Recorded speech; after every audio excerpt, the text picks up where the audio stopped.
Allahu akbar Allah. ajjuma nag dafa doon bis boo xam ne bis bu tedd la ci lislaam. bis bii nga xamante ni yàlla màggal na ko waaye li mu ci gën a màggal gën koo réel mooy salaatul jumaa.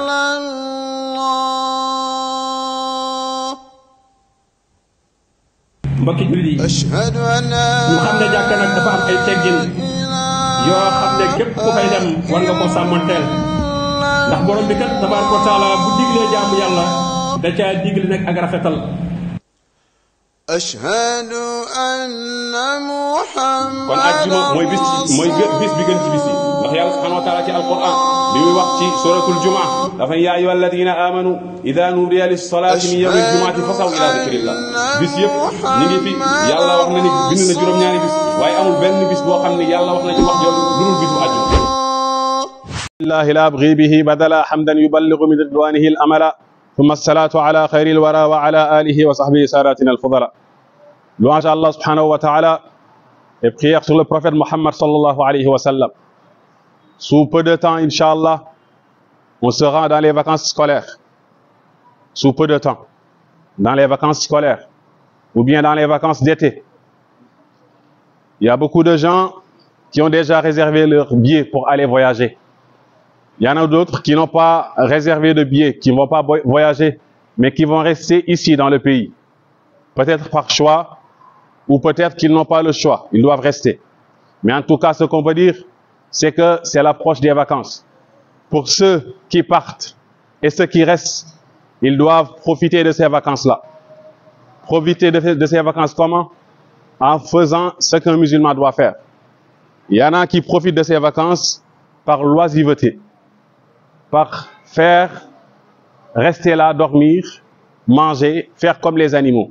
Il y en a qui voyagent pour faire ça, pour se divertir, voyager, manger, boire, faire tout ce qu'on veut. Il y en a qui restent ici dans le pays aussi, c'est ça qu'ils vont faire. Mais Allah ne nous a pas créés pour ça. Le musulman, quand il sort d'une chose, il rentre dans une autre chose. Il est toujours dans l'action.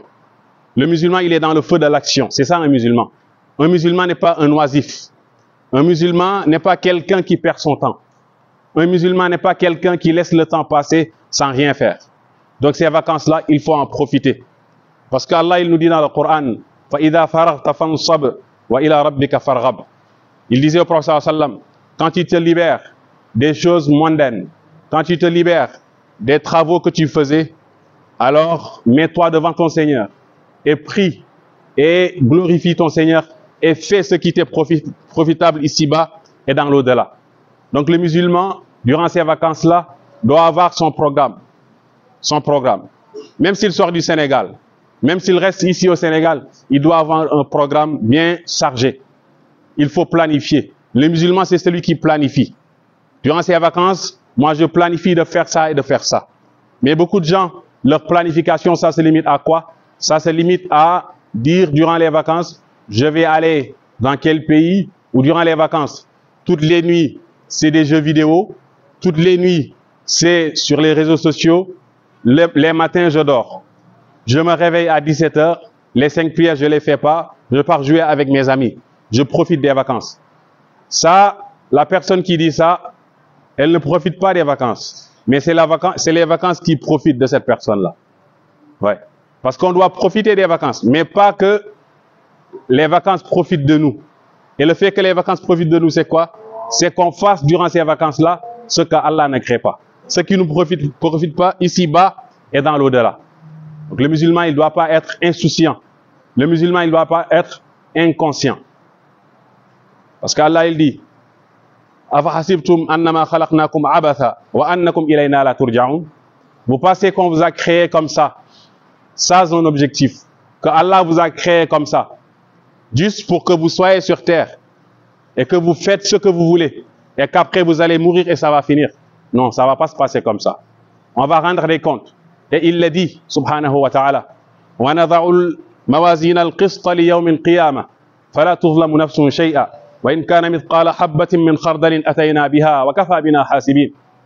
Il a dit que le jour du jugement, il va amener les balances, subhanahu wa ta'ala. Il va peser les actes, les actions que les gens faisaient. Donc toi qui es un élève, toi qui es un étudiant, toi qui es en classe d'examen, toi qui te prépares à faire des compositions, n'est-ce pas que vous allez bientôt faire le 2e semestre ou bien 3e trimestre pour ceux qui le font. Et aussi, il y aura d'autres qui vont faire leurs examens. Qu'est-ce qu'on fait durant ces examens-là? On vous examine par rapport à ce que vous avez étudié durant l'année. Il y en a qu'on va examiner durant tout ce qu'ils ont fait durant leur cursus scolaire pour voir est-ce que ce qu'on leur avait dit de faire, ils avaient fait ça. S'ils font ça bien, ils réussissent, sinon ils redoublent. Et aussi, c'est comme ça que ça va se passer. Toute chose sera réglée par Allah subhanahu wa ta'ala. Ne serait-ce que le poids d'un atome. Allah, il va gérer ça. Il va te demander, et il n'y aura pas de traducteur. Parce que ici, par exemple, si tu es en classe d'examen à midi, il y a tes parents qui t'amènent ton goûter. Il y a la voiture qui vient pour te prendre, pour t'amener à la maison. Mais ce jour-là, il n'y a personne qui sera là. Papa ne sera pas là. Maman ne sera pas là. Tout le monde va s'enfuir. Ça sera nafsi, nafsi. Nafsi, nafsi. Sauf qui peut, sauf qui peut. Et ce jour-là, Allah va te demander. Il va te poser des questions par rapport à ta vie. Les secondes, comment tu passais tes secondes? Comment tu passais tes tierces? Comment tu passais tes heures? Qu'est-ce que tu faisais? Il va te demander question par question. Et là, dans cette vie-là, par exemple, vous voyez les examens. La personne peut tricher. Il passe, elle passe. La personne triche, elle passe. En classe d'examen, elle passe. Ou bien composition, elle triche, elle a une très bonne note. Personne ne sait ça, mais la personne sait qu'elle a triché. Mais avec Allah, on ne triche pas. Pourquoi? Parce qu'il a dit Kiraman katibin. Ya'lamuna ma taf'alun. Il y a 2 anges qui sont assis là, qui sont en train d'enregistrer tout ce que tu fais. Il n'y a pas une chose que tu fais qu'Allah subhanahu wa ta'ala n'enregistre pas. Donc ce jour-là, tu vas venir, on va te soumettre, on va te donner ton livre, tout ce que tu faisais sur terre. Si tu essaies de mentir, Allah va faire parler tes membres. Tous tes membres vont parler de ce que tu faisais sur terre. Donc c'est pour ça le musulman, il ne doit pas laisser un temps passer comme ça. Donc pour ces vacances-là, il faut planifier. Il faut planifier ses vacances. La première des choses, avoir un plan par rapport à ce qui te lie avec Allah subhanahu wa ta'ala. C'est quoi ça? C'est le livre d'Allah. Avoir ce lien avec le livre d'Allah subhanahu wa ta'ala. Tu te dis durant ces vacances, je vais essayer de mémoriser ne serait-ce qu'un hizb du Coran. Après ça, je vais essayer de connaître la traduction de la sourate, par exemple, Sabbihisma jusqu'à Nas, ou bien l'Ikhlas jusqu'à Nas. Je vais essayer de savoir qu'est-ce que ça signifie.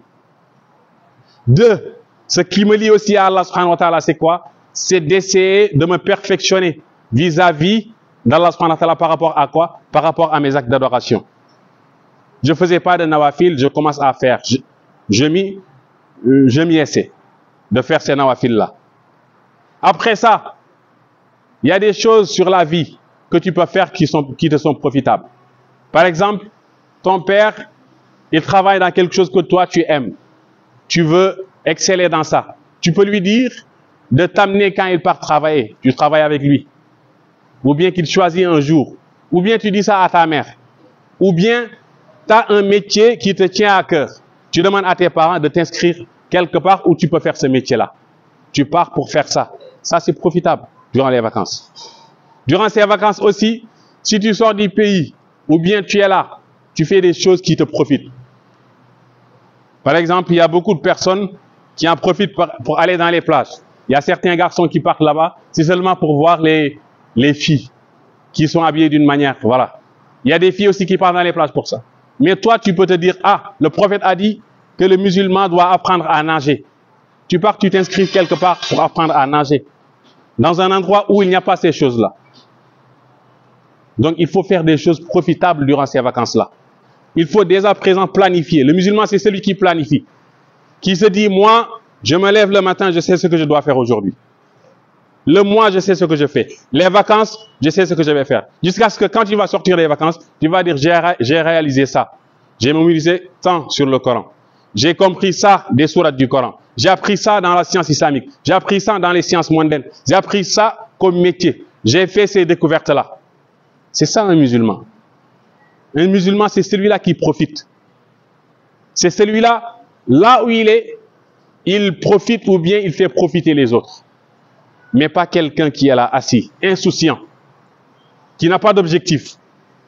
C'est pour ça Allah, il nomme ces gens-là comme des bestiaux, comme des bêtes. Inhum kal an'am, balhum adal. Il a dit ces gens-là, c'est comme des bêtes. Ouais. Balhum adal. Ils sont même plus en perdition que les bêtes, les animaux. C'est comme des animaux. Parce qu'ils n'ont pas d'objectif. Alors que les animaux ont des objectifs. Pourquoi? Parce qu'Allah, il a dit dans le Coran, il n'y a pas une chose sur terre qui ne glorifie pas Allah subhanahu wa ta'ala. Vous voyez les moutons que vous voyez, les chevaux que vous voyez, tous ces animaux-là, ils glorifient Allah subhanahu wa ta'ala. Mais Allah a dit que nous ne comprenons pas leur manière de glorifier Allah. Mais cette personne-là qui ne glorifie pas Allah subhanahu wa ta'ala, alors qu'Allah lui a donné l'intelligence, le cerveau, qui ne fait pas de choses profitables ici-bas et dans l'au-delà, il est pire que ces animaux-là. Parce qu'au moins ces animaux-là, ils glorifient Allah subhanahu wa ta'ala. Allahumma a'izz al-islam wal-muslimin, wa adhill ash-shirka wal-mushrikin, wa damir a'daka a'da ad-din. Allahumma ansur man nasara ad-din, wa khudhul man khadhala al-muslimin. Allahumma ansur ikhwanana fi Falastin. Allahumma ansur ikhwanana fi Falastin. Allahumma kun lahum 'awnan wa nasira wa mu'ayyidan wa dhahira. Ya hayyu ya qayyum ya dhal jalali wal ikram. Allahumma ihdina wahdi bina. Allahumma ihdina wahdi bina. Allahumma ihdina wahdi bina. اللهم اهدنا واهد بنا يا حي يا قيوم يا ذا الجلال والإكرام. اللهم صل على محمد ما ذكره الذاكرون وصل على محمد ما غفل عنه الغافلون وسلم تسليما كثيرا. الله أكبر الله. ajjuma nag dafa doon bis boo xam ne bis bu tedd la ci lislaam. bis bii nga xamante ni yàlla màggal na ko waaye li mu ci gën a màggal gën koo réel mooy salaatul jumaa.